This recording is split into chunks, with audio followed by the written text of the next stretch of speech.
Dziś pokażemy, jak zaplanować idealne wakacje na Teneryfie Z biurem czy na własną rękę. Dodatkowo cały ten odcinek będzie wspierany przez dziewczyny z Ole Tenerife, które tutaj mieszkają na stałe i wiedzą o tej wyspie naprawdę dużo. My po 4 pobytach na Teneryfie dziś damy Ci całą esencję. Jeśli chcesz mieć pewność, że Twoje wakacje na Kanarach będą udane, to ten odcinek jest dla Ciebie. Zaczynamy! Jeśli tu jesteś, to oznacza, że Teneryfa chodzi Ci po głowie i słusznie, bo wyspa jest absolutnie magiczna. Nieważne, czy to Twój pierwszy raz na Kanarach, czy szukasz już konkretnych tipów, z pewnością znajdziesz tu coś dla siebie. Które regiony Teneryfy wybrać, żeby idealnie trafić w swoje oczekiwania? Czy szukasz imprez czy spokoju, a może bazy wypadowej do zwiedzania? Opowiemy o specyfice północy i południa i podpowiemy, gdzie najlepiej się zatrzymać. W tym filmie chcemy dać praktyczną wiedzę. Byliśmy na Teneryfie z biurem podróży i na własną rękę. Rozmawialiśmy na ten temat z dziewczynami z Polski, które na Teneryfie zamieszkały na stałe. Ten odcinek to naprawdę kopalnia wiedzy, jeśli myślisz o odwiedzeniu Teneryfy. Dziewczyny, które tutaj mieszkają, mówią, że warto na Teneryfie mieć w ogóle zawsze w aucie jakąś bluzę, jakieś buty zabudowane, bo pogoda potrafi być zmienna nie tylko zimą, też latem. Trzeba być gotowym na wszystko. W tym filmie m.in. dowiesz się, kiedy jechać na Teneryfę, którą część wyspy wybrać, co zabrać, jak się poruszać po wyspie, gdzie tanio wynająć samochód, jakie miejsca odwiedzić i jak zorganizować sobie zwiedzanie wyspy i wiele, wiele więcej. Zaczynamy! Zastanawiasz się, czy na Teneryfie jest zawsze ciepło i czy sezon oznacza tłumy i wysokie ceny? Już wyjaśniam. Teneryfa nazywana jest wyspą wiecznej wiosny, ale uwaga, ma swoje małe sekrety klimatyczne. Kluczowy jest podział na słoneczne, cieplejsze południe, gdzie znajdują się takie kurorty jak Costa Adeje, Los Cristianos czy Playa de las Americas i bardziej zieloną, ale też wilgotniejszą i często chłodniejszą północ z Puerto de la Cruz na czele. Zapomniałem, jak Teneryfa pięknie wygląda. Byliśmy tu ostatni raz 4 lata temu i zapomniałem, jak tutaj jest pięknie. Jeśli marzy Ci się zimowa ucieczka przed mrozem, np. w grudniu, styczniu czy lutym, południe Teneryfy to będzie strzał w dziesiątkę. Temperatury często oscylują wokół 20-23 stopni. Idealnie na spacery i łapanie słońca, gdy w Polsce szaro i zimno. A tak w ogóle, jeżeli rozmawiasz w języku angielskim, no to Los Cristianos, Playa de las Americas to są miejsca dla Ciebie, bo tutaj praktycznie spotyka się samych Anglików. Anglicy mają tu swoje bary, Anglicy mają tu swoje restauracje i wszędzie słychać praktycznie język angielski o wiele częściej niż hiszpański. Naprawdę tutaj częściej słyszymy język angielski niż hiszpański. Lato, czyli od czerwca do września, to oczywiście gwarancja upałów przeważnie na całej wyspie. To też wysoki sezon, więcej turystów i co za tym idzie, wyższe ceny lotów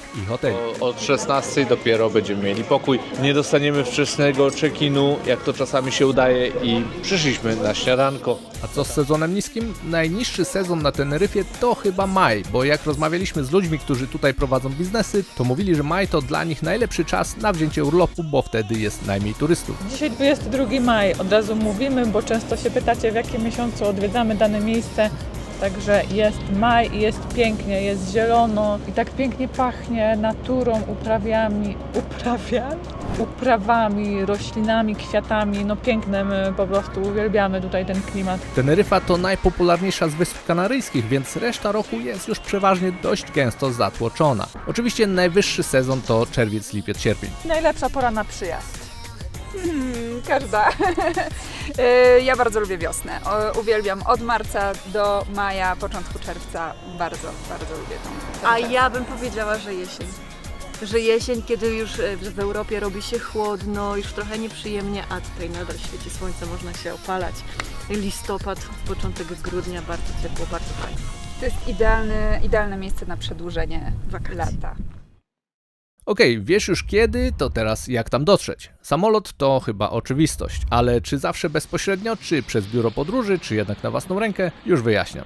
Z biurem podróży to opcja na gotowo. Zazwyczaj w pakiecie jest przelot czarterowy, który najczęściej ląduje na południowym lotnisku TFS. Ogromnym plusem jest transfer do hotelu w cenie. Wysiadasz z samolotu i o nic się nie martwisz, idealne dla tych, którzy cenią wygodę i nie chcą sami planować logistyki. Można też pojechać na własną rękę i tutaj zaczyna się planowanie. Z Polski na Teneryfę latają tanie linie lotnicze, takie jak Ryanair czy Wizz Air. Można też sprawdzić bilety np. z Berlina, jeśli ktoś ma blisko. Czasem są to loty bezpośrednie, a czasem z przesiadką w innym europejskim mieście, co może być okazją do krótkiego city breaku po drodze. Kiedyś mieliśmy właśnie kilka dni w Barcelonie przed lotem na Teneryfę. Jeśli jednak będziesz lecieć przez Hiszpanię kontynentalną, to miej na uwadze, że najprawdopodobniej samolot wyląduje na północnym lotnisku wyspy, skąd jest nieco dalej dalej do kurortów na południu Teneryfy. Teneryfa ma 2 lotniska. Wspomniane wcześniej południowe TFS, obsługujące większość lotów międzynarodowych i turystycznych, oraz TFN, czyli te na północy, bardziej popularne dla lotów między wyspami i do kontynentalnej Hiszpanii.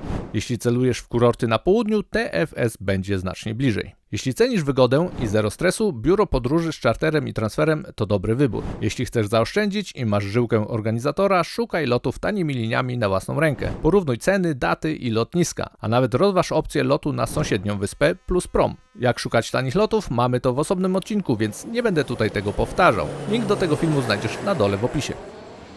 Udało się! Jesteś na Teneryfie, ale jak teraz sprawnie i bezstresowo dotrzeć z lotniska prosto do swojego hotelu, a potem na koniec wakacji wrócić na lotnisko na czas? Opcje transportu z lotniska. Autobusy publiczne. To najbardziej budżetowa opcja. Zielone autobusy Titsa kursują z obu lotnisk do głównych miejscowości. Cały rozkład jazdy autobusów można znaleźć w linku, który znajdziesz w opisie pod tym filmem. Bilety kupisz u kierowcy, zapłacisz gotówką lub kartą.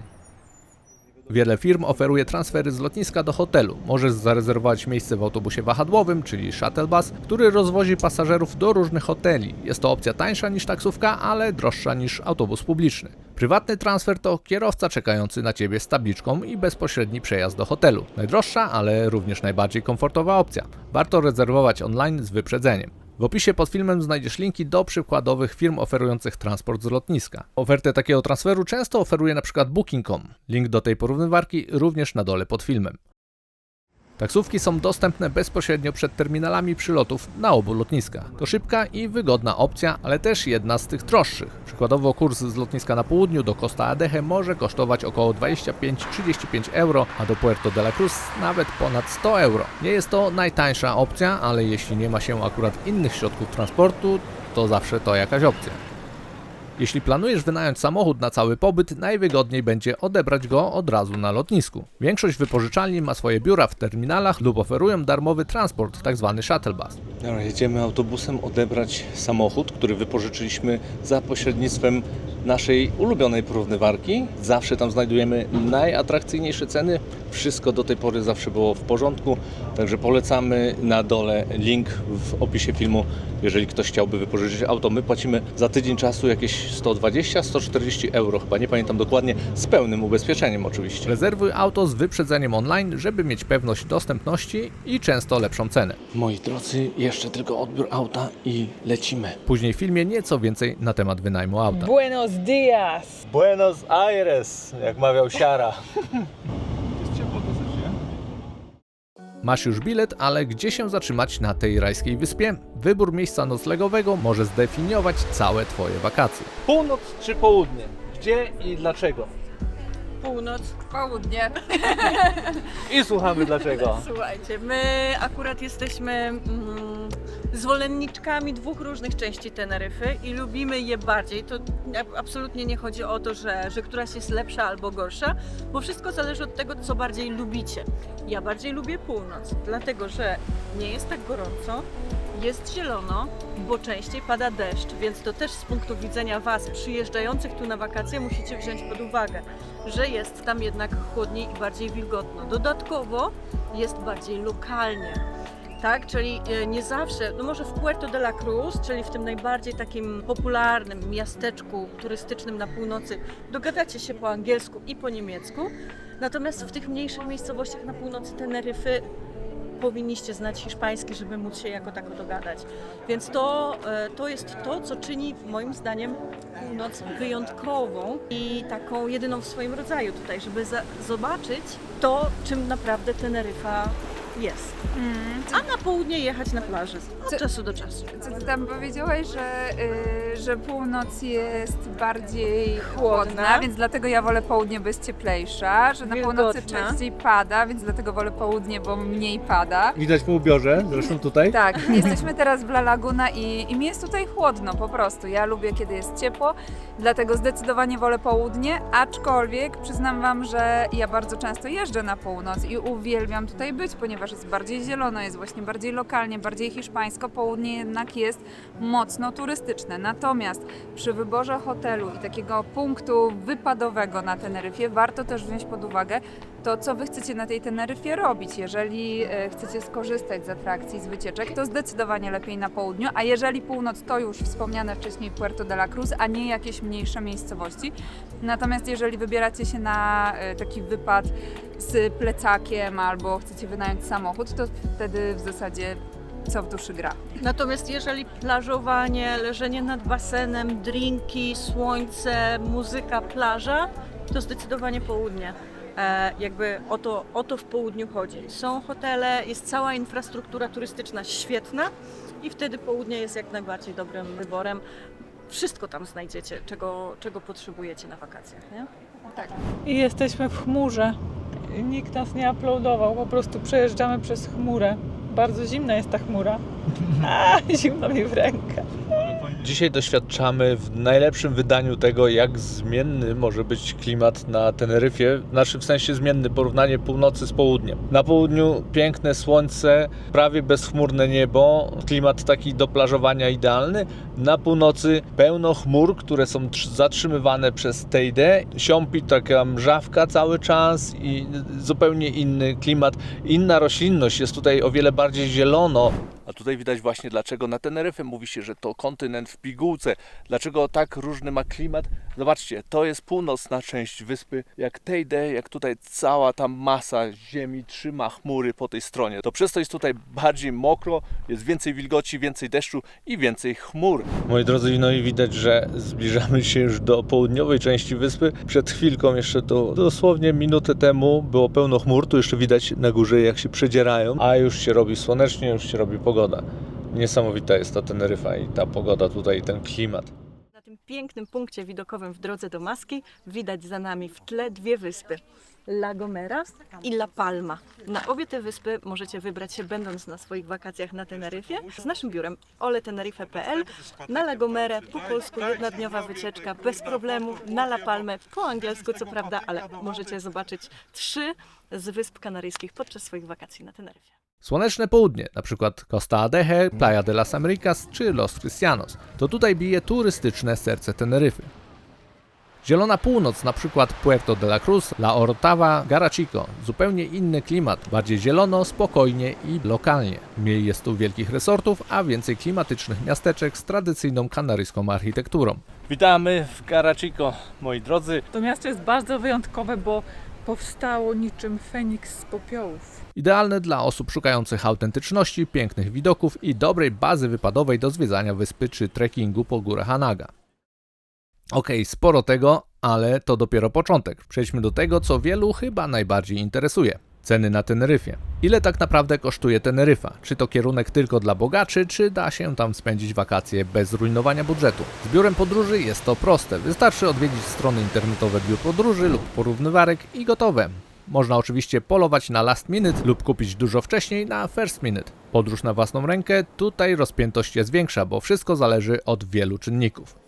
W tanich liniach lotniczych, jeśli rezerwujesz z wyprzedzeniem, można znaleźć bilety nawet za 600-800 zł w dwie strony. Przyzwoity apartament dla 2 osób można znaleźć od 250 do 350 zł za noc. Pokój w hotelu to około 300-400 zł za noc. Oczywiście są też opcje budżetowe, jak hostele i luksusowe hotele, które będą o wiele droższe. Ceny w dużym stopniu też będą zależały od sezonu. Zatrzymaliśmy się w takim w sumie nie do końca w naszym guście miejscu, bo tutaj codziennie organizowane są takie wieczorki jakieś tematyczne, potańcówki, animacje dla dzieci, co potencjalnie może być fajnym miejscem dla na przykład rodzin, dla osób, które... No dla osób, które przyjeżdżają na wakacje, a nie do pracy. Jak No my. tak, to takie typowe wakacyjne miejsce, co nie? Także jeśli chcesz namiar, bo jest kilka basenów, śniadanka, imprezki wieczorem, animacje dla dzieci, jest nawet siłownia, market, to mamy taka jakaś tam mała wioska w wiosce.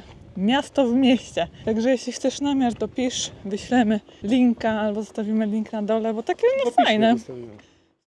Mały samochód to koszt około 35-50 euro za dzień, jeśli wynajmujesz w lokalnych wypożyczalniach dostępnych na promenadzie czy w lokalnych biurach podróży. Jeśli natomiast skorzystasz z naszej ulubionej porównywarki cen, to można wynająć auto sporo taniej. Cena będzie zależała jeszcze od sezonu, ale my przykładowo zapłaciliśmy 125 euro za tydzień i to z pełnym ubezpieczeniem. Link do naszej ulubionej porównywarki znajdziesz na dole w opisie tego filmu.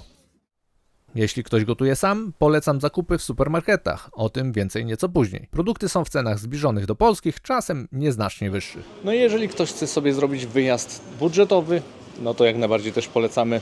Można wziąć sobie pokój z kuchnią i robić zakupy w supermarkecie i wtedy wychodzi tak jak u nas praktycznie. Będziemy pić. To jest typowa kanaryjska kawa, która się nazywa Barakito.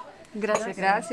I ona składa się, jak widzicie, z kilku warstw. Na dole jest mleko skondensowane. Tutaj warstwa likieru. Można zamówić kawę con licor albo con todo, czyli ze wszystkim, albo bez tego likieru. I znowu mamy odrobinkę mleka skondensowanego, kawę i mleko spienione. Na górze odrobina cynamonu i skórka cytryny. I to jest bardzo, ale to bardzo popularny taki przysmak, deser w zasadzie na Teneryfie. Gdzie tanio zjeść, gdzie dobrze zjeść, co polecamy? Zdecydowanie polecamy tak zwane guacincze, czyli lokalne kanaryjskie restauracje z lokalnym jedzeniem. Gdzie je znaleźć? Wszędzie na wyspie.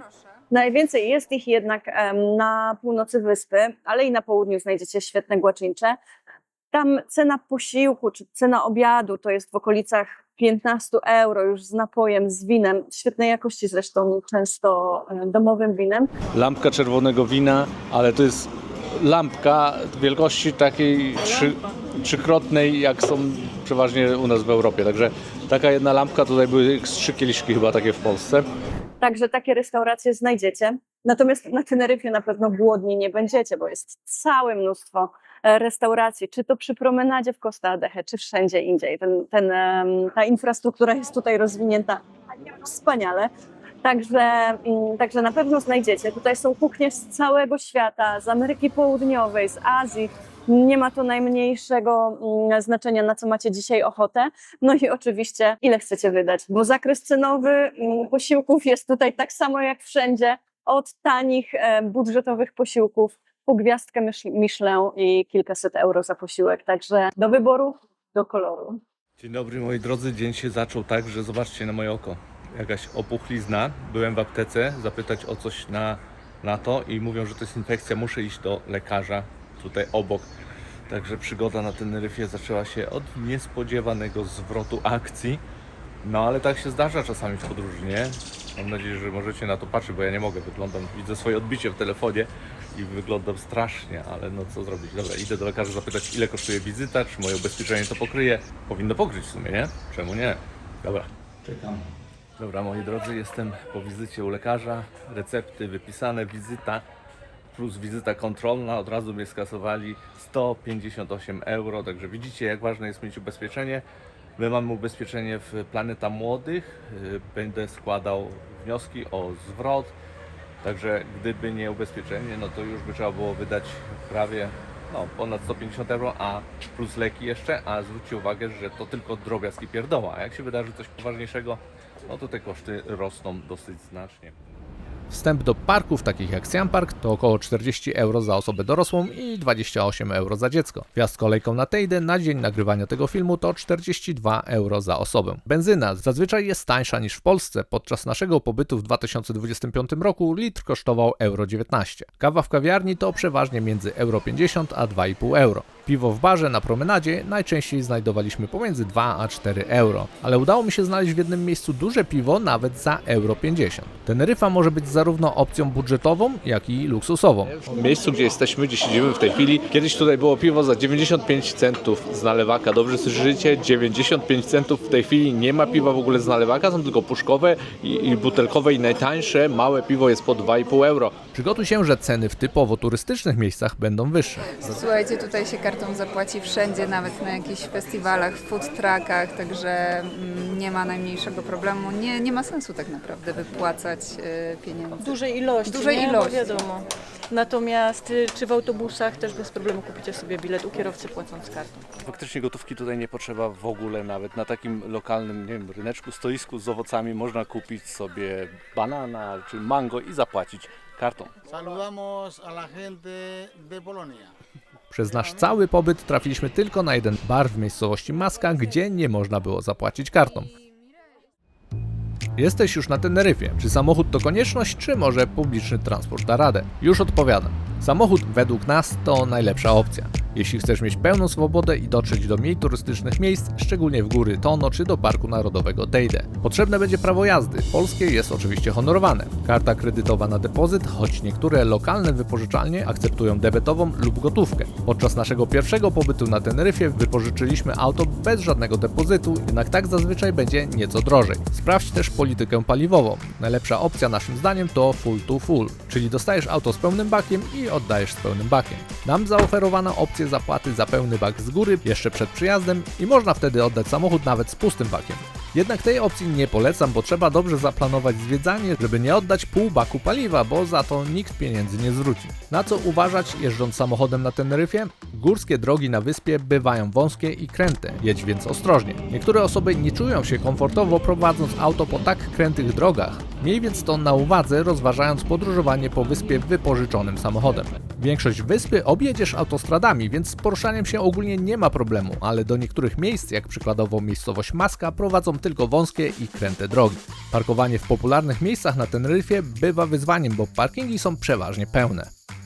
Kolejną opcją na poruszanie się po wyspie są oczywiście autobusy. Bez problemu zobaczycie duże, zielone, ładne, nowoczesne autobusy poruszające się po całej wyspie. Wbrew obiegowej opinii, ten transport jest dość dobrze zorganizowany. Autobusy nie spóźniają się aż tak bardzo. I teraz tak, żeby kupić bilet, wystarczy wejść do autobusu, kupić go u kierowcy, możecie zapłacić kartą, możecie zapłacić gotówką. Bardzo ważne i ciekawe, i było też to dla nas zaskoczeniem tutaj na wyspie, że jeżeli stoicie na przystanku i nadjeżdża autobus, musicie machnąć, żeby się zatrzymał. W przeciwnym wypadku zdarza się, że po prostu stoimy, czekamy, patrzymy na niego, a on się po prostu nam nie zatrzyma, także zawsze trzeba go zatrzymać. Na niektórych przystankach są specjalne przyciski, żeby zakomunikować już kierowcy, żeby się zatrzymał, żeby wiedział o tym wcześniej. Kolejną sprawą jest taka, że można kupić również bilet całodzienny i wtedy można przesiadać się dowolnie z linii autobusowej na inny numer autobusu bez problemu. To kosztuje około 10 euro. Bilet taki na krótki przejazd, jednorazowy przejazd w tym momencie kosztuje euro 45. Jak sprawdzić rozkład jazdy? Można go sprawdzić poprzez stronę internetową. Ta firma, która organizuje ten transport autobusowy tutaj na Teneryfie, nazywa się Titsa. Google Maps działa tutaj świetnie i wszystkie linie autobusowe są tam wpisane. Pokazuje Wam, ile zostało do autobusu, jaki numer autobusu przyjedzie, jakie są jeszcze alternatywne numery autobusów na trasę, którą sobie wybraliście. Moim zdaniem Google Maps spokojnie tutaj wystarczy do poruszania się autobusami. Czy warto wynająć auto tylko na część pobytu? Tak, zdecydowanie. To świetny kompromis. My tak zrobiliśmy podczas naszego pierwszego pobytu na Teneryfie. Jednak wynajem przez porównywarkę, o której już mówiłem, pozwala na odbiór samochodu już na lotnisku i oddanie go na lotnisku, więc odpada problem z transportem z i na lotnisko. Jeśli jednak nie masz karty kredytowej na depozyt, a może wolisz załatwić wszystko po polsku, to dziewczyny z Ole Tenerife też wypożyczają samochody, więc możesz to wszystko z nimi załatwić poprzez stronę www.oletenerife.pl. Jedną z opcji są taksówki i aplikacje do transportu takiego taksówkarskiego. Możecie tutaj złapać Ubera, natomiast jest on tylko na południu wyspy i szczerze mówiąc jest dosyć drogi. To nie wygląda tak jak u nas. Nie, to jakiś błąd chyba. Jeszcze nie widziałem tak drogiego Ubera. My mamy ile? 2-3 km? 2,93 km, 36 euro?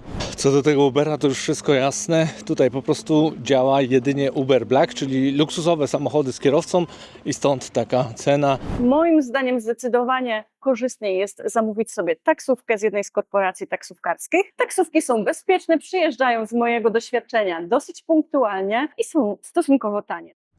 Marcinie, a czy wytłumaczyłbyś, o co chodzi z tą kalimą? Co to jest w ogóle? Tak, nie ma problemu. Generalnie kalima jest to zjawisko atmosferyczne, które polega na przeniesieniu przez wiatr wiejący w kierunku zachodnim masy ciepłego powietrza z tym właśnie pyłem, który znajduje się nad pustynią, nad Saharą w Afryce. I jak to właśnie migruje od Teneryfy do afrykańskiego lądu jest 300 km, ale z Fuerty jest na przykład niecałe 100 km do Maroka, więc ten wiatr bardzo łatwo może to przepchać czy przesunąć tą masę ciepłego powietrza i tutaj się zrobi cieplej. Czyli na przykład jak jeszcze w styczniu czy w lutym się ludzie cieszą, turyści się cieszą, bo zamiast 20 mają 25 albo 28, a nieraz nawet 30 stopni. Natomiast jest jakieś pewne zapylenie Ona jest, jak widzicie, do pewnej wysokości, tak? Ona się gdzieś tam nieraz miesza z chmurami, ale Kalima się przyjmuje, że ona jest na tyle ciężka, że jest od 300 maksymalnie do 600 metrów. Chyba że wieje silny wiatr, to potrafi wepchnąć ją nawet do Parku Narodowego. Już nieraz widziałem Kalimę w Parku Narodowym. Natomiast no to przywiewa z całym dobrodziejstwem inwentarza, więc minusów ma niestety więcej. Czyli o ile jedynym plusem zimą, bo najczęściej jest ona zimą, to na te parę dni jest po prostu cieplej, no to jest jego jedyny plus, no to oczywiście zapylenie dla ludzi, którzy mają, nie wiem, choroby z płuc, czy oskrzeli, czy astmę, no to jednak trochę więcej kaszą. Natomiast jeśli chodzi o inne minusy, no to jak powiedziałem, z tym dobrodziejstwem inwentarza i komary potrafi przywijać, i trochę much, tak, tu nie ma komarów na wyspie, tak, ale jak je przywieje, no to gdzieś tam się pojawiają na parę dni. Oprócz tego jakieś zarazki, wirusy, bakterie. Oczywiście nie jakieś muchy CC ani wirus Ebola, tak? Jakichś takich hardkorów tam nie przywiewa, ale rzeczywiście potrafi tych insektów znaleźć tutaj trochę więcej i ludzie się częściej przeziębiają.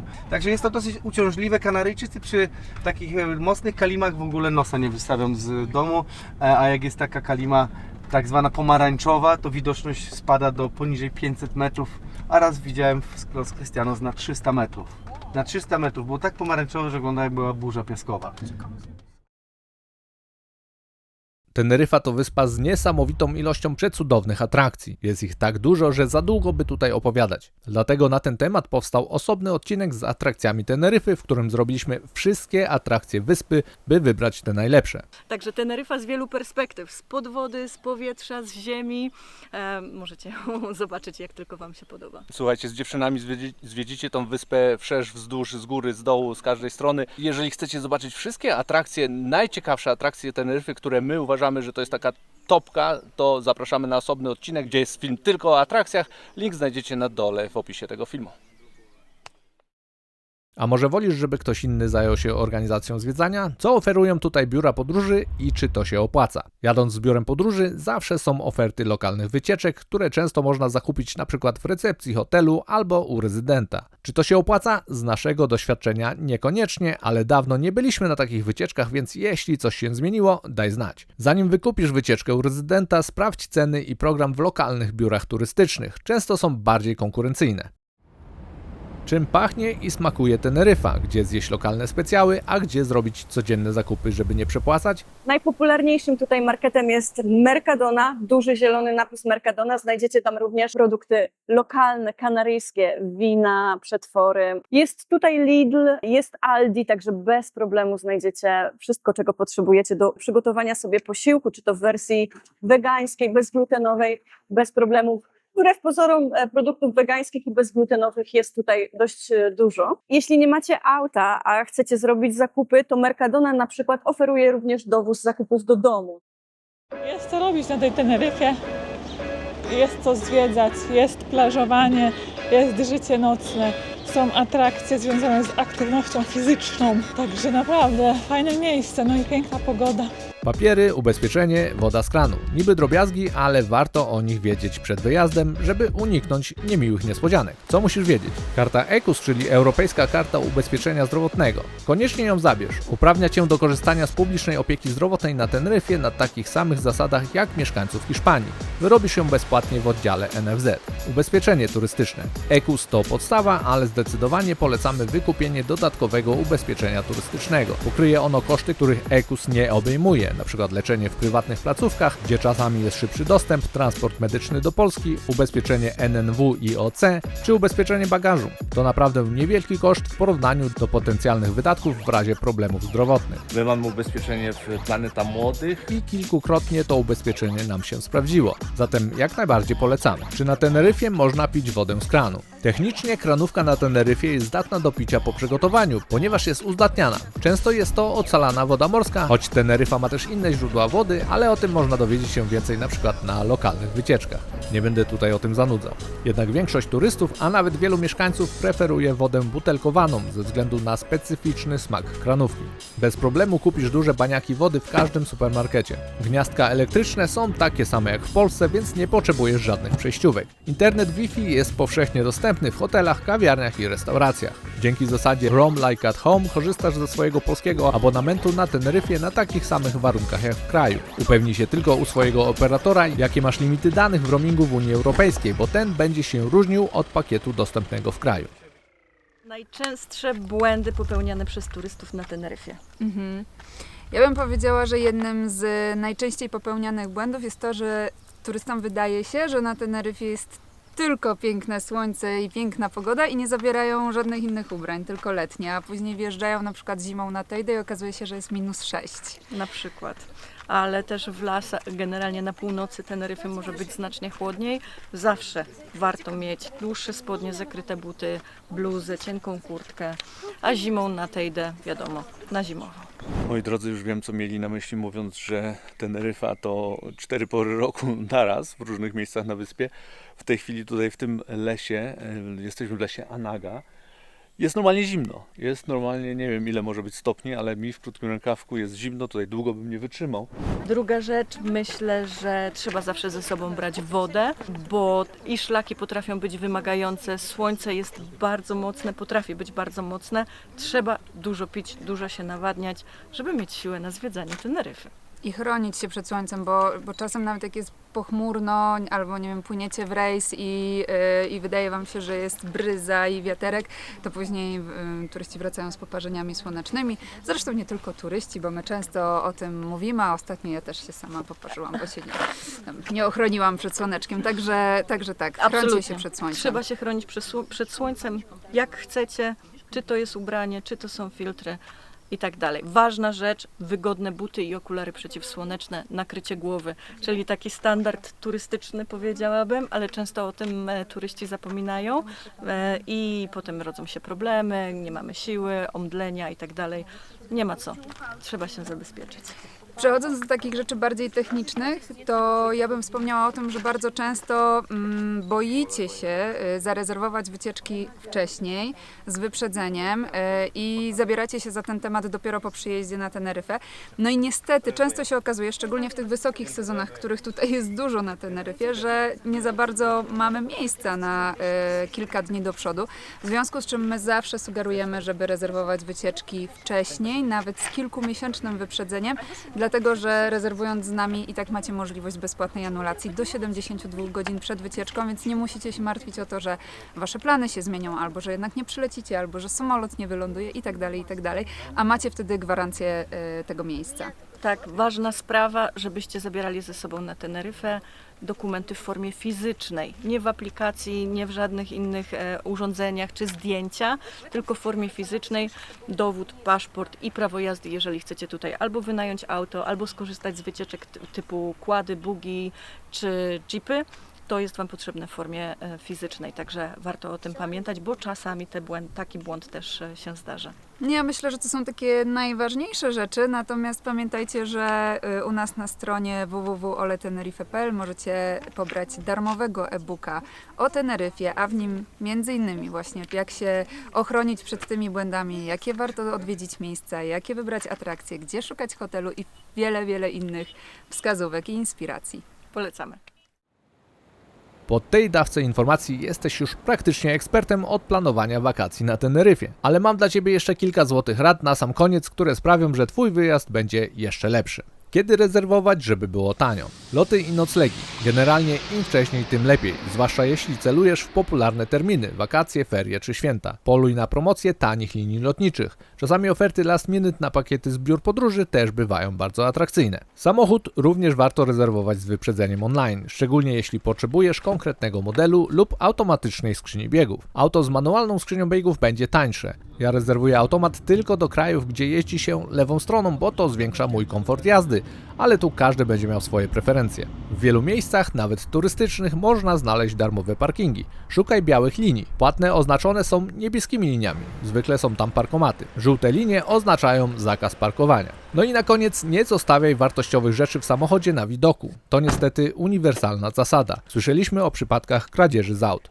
No to skoro już wiesz, jak się przygotować, to teraz czas na pytanie, co dokładnie zobaczyć, żeby wycisnąć z Teneryfy jak najwięcej. Jeśli chcesz poznać absolutne perełki tej wyspy, miejsca, które zapierają dech w piersiach i zostają w pamięci na długo, to mamy dla Ciebie coś specjalnego. Na naszym kanale czeka już film Teneryfa Top 17 atrakcji. Na Teneryfie zrobiliśmy wszystko, od wspinaczki na Teydę, przez lot helikopterem, po kajaki i atrakcje. Żeby wybrać te najlepsze i przedstawić je właśnie w tym filmie. Gwarantuję Ci, że po jego obejrzeniu Twoja lista must see na Teneryfie będzie kompletna i będziesz wiedzieć, na co dokładnie poświęcić swój cenny czas na wyspie. Więc kliknij miniaturkę, która już wyświetla się na ekranie i do zobaczenia tam.